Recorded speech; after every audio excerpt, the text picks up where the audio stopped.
Many people in Singapore have become used to sharing car rides and maybe workspaces with strangers. But what about homes?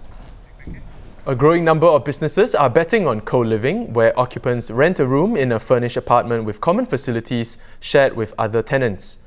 There are currently at least 8 operators running co-living spaces in Singapore, including Live at Funan Mall, which is the largest in Asia.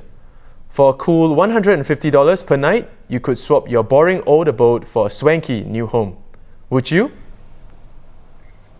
Now, journalist Michelle Ng spent 2 nights in a Live space and is here to tell us more. Hey, Michelle. Hi. Thanks for being on the show. Now, Michelle, maybe just tell us briefly, why is co-living getting so popular in Singapore? Co-living is especially popular with millennials who want their own space, but yet they don't want to deal with the hassle of renting an apartment and having to furnish it all from scratch. So at co-living spaces such as Live Funan, the one that I stayed in, guests can just check in with a luggage, and it's basically like a hotel where everything is provided for you, even down to the towels. And in Singapore, co-living is still quite a new concept, but operators here say that they're seeing a lot more interest from young Singaporean married couples. Perhaps they are waiting for their BTO to arrive, or they just don't want to, in the meantime, they just don't want to live at home with their parents or their in-laws.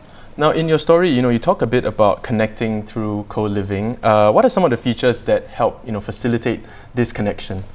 First, so at most co-living spaces, usually what greets you first is the lobby. So the lobby is generally is a huge space, and it's very Instagrammable, and that's where guests can hang out, do some work, know their neighbors. So the one that I stayed in at Live at Funan, it also has a super huge Connect 4 game board, and at Live, there's also a shared kitchen that's relatively well stocked, and a gym. Wow. And a gym where there's a human-sized hamster wheel, which is quite an interesting concept. Yeah. Yeah. Okay. So I guess one of the biggest misconceptions about co-living is that you need to be really sociable and very extroverted to stay in there. But actually, that's not true, because there's a good balance between shared and personal space. So if you want to shut down and be alone, you can totally do that too. Now, Michelle, you spent 2 nights over there. Now, come on, share with us, some of your personal favorites during your experience. Yeah, the weekend I stayed there, I joined a community cooking class. There were 4 other people in the class, so 2 foreigners who are working in Singapore, and another Singaporean couple.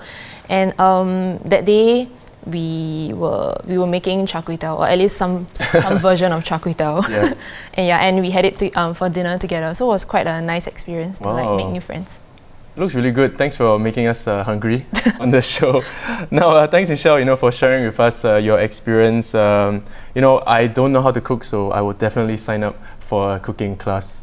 So once again, if you'd like to read Michelle's full story, you can head on down to our website at straitstimes.com.